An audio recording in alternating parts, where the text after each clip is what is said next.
الشيطان الرجيم بسم الله الرحمن الرحيم قل أعوذ برب الناس ملك الناس إله الناس من شر وسواس الخناس الذي يوسوس في صدور الناس من الجنة والناس اهدنا الصراط المستقيم بسم الله لا يضر مع اسمه شيء في الأرض وهو السميع العليم صدق الله العظيم. Assalamualaikum warahmatullahi wabarakatuh. Salam jumpa kembali untuk sahabat-sahabat YouTube, sahabat media, serta para pemirsa yang selalu aktif mengikuti konten-konten Ayah Sadam. Di sini Ayah Sadam akan mengupas kembali adanya satu sosok manusia usia setengah baya yang berpakaian seperti dalang pada umumnya, dengan berpakaian berbaju batik garis-garis. Begitu pula dikenakannya belangkon yang ada di kepalanya, ada di bawah pohon, adanya menjelang malam hari.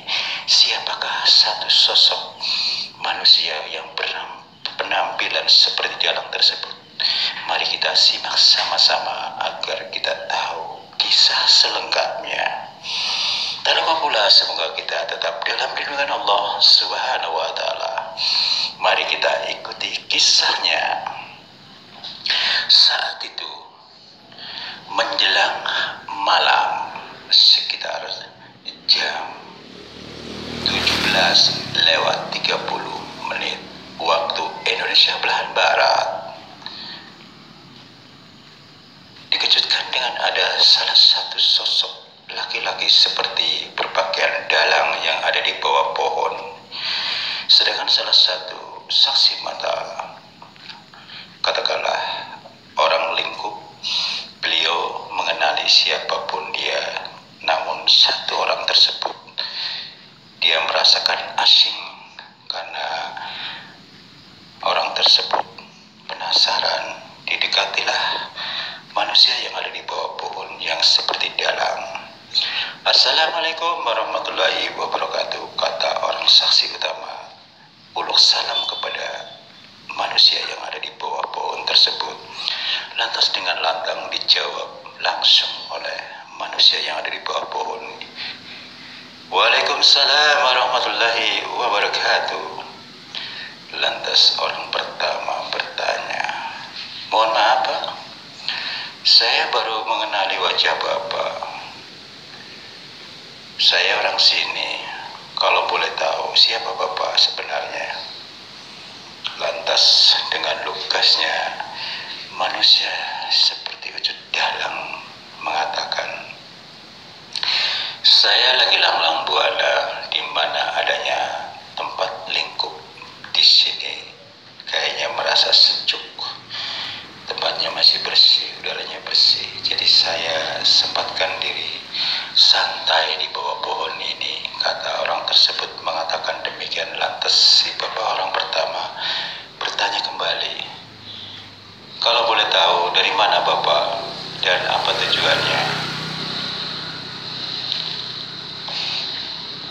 Lantas dijawab kembali sama orang yang ada di bawah pohon, saya adalah dedengkot yang dari gunung, adanya Gunung Salak, di mana ada bukit. Disitulah tempat saya bernaung. Namun karena saya merasa bosan, saya ingin berputar-putar di pinggir kota. Adanya disinilah saya kayaknya merasa lebih enak, suasananya nyaman, udara bersih, anginnya bertiup, sehingga saya tergoda duduk di sini, ingin menikmati udara segar, kata orang tersebut mengatakan demikian. Apa misi Anda hadir kemari? Apakah ada tujuan tertentu? Kata saksi pertama mengatakan demikian. Saya lagi mencari anak buah saya yang sudah cukup lama hilang, tidak kembali, di mana adanya rumah kami yang ada di Bukit Gunung Salak. Siapakah dia sebenarnya? Mereka banyak sekali, ribuan. Tapi kenapa mereka tidak kembali lagi ke sana? Apakah kau bisa jelaskan jenis-jenis anak buah Anda? Ada yang bisa menyerupai ular, ada yang menyerupai leak, ada yang menyerupai kuntilanak dan tuyul. Mereka punya peranan masing-masing. Lantas saksi utama kaget, apakah ini ada hubungannya dengan yang cerita lama ya?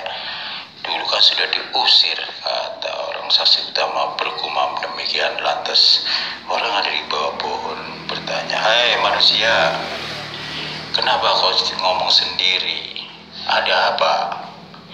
Lantas saksi utama mengatakan, "Dulu di sini pernah yang diusir seperti yang kamu katakan, sama sesepuh, orang pintar di sini. Barang siapa yang hadir di sini lagi, bangsa dedengkot seperti kalian, akan diusir mentah-mentah."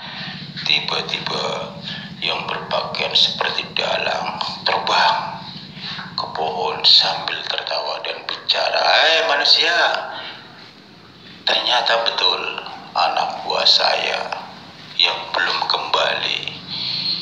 Ternyata tinggal di sini dulu adanya. Lantas kemana mereka pindahkan?"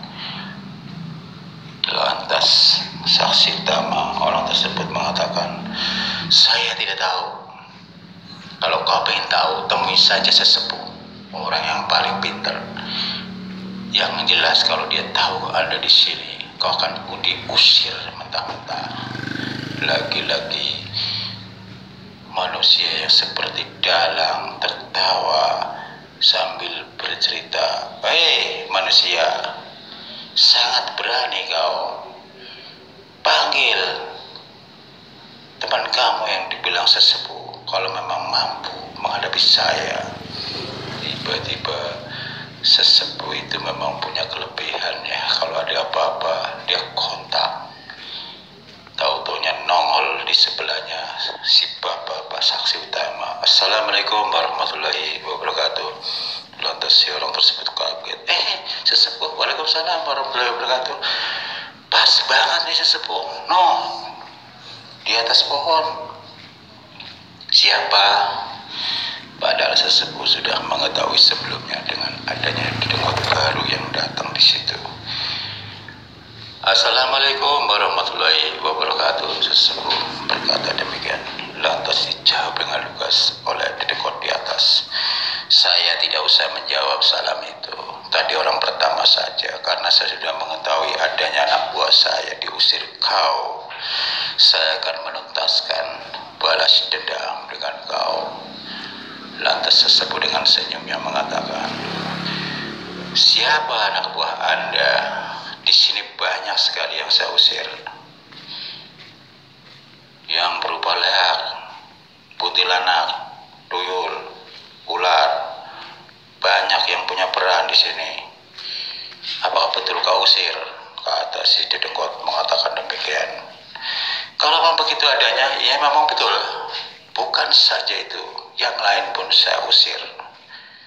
Sekarang sudah nggak ada. Ternyata kau nongol. Siapa yang dibawa dengan kau? Apakah kau punya anak buah di sini?" Lantas orang manusia aneh yang berpakaian serba seperti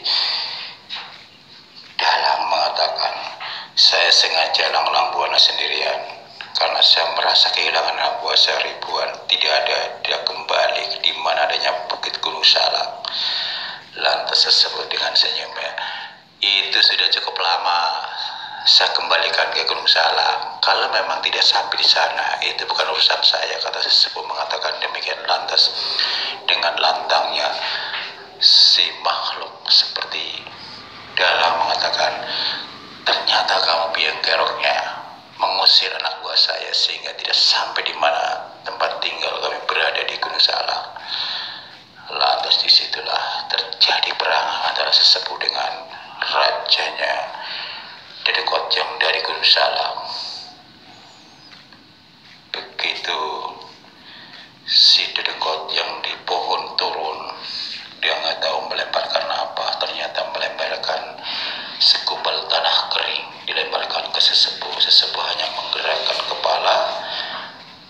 Setan itu kembali kepada manusia aneh yang menyerupai dalang.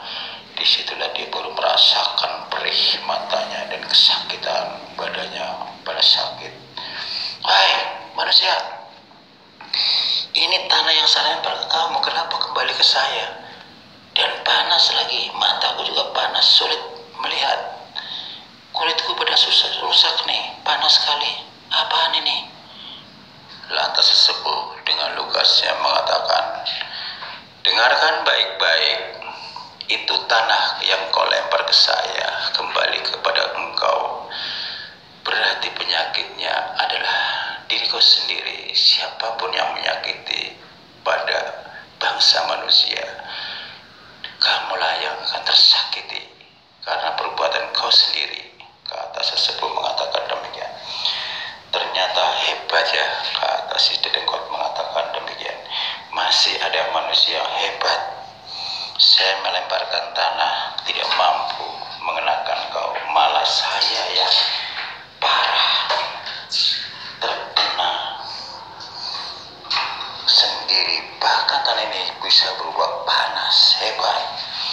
Sekarang kau bisa apa lagi? Coba.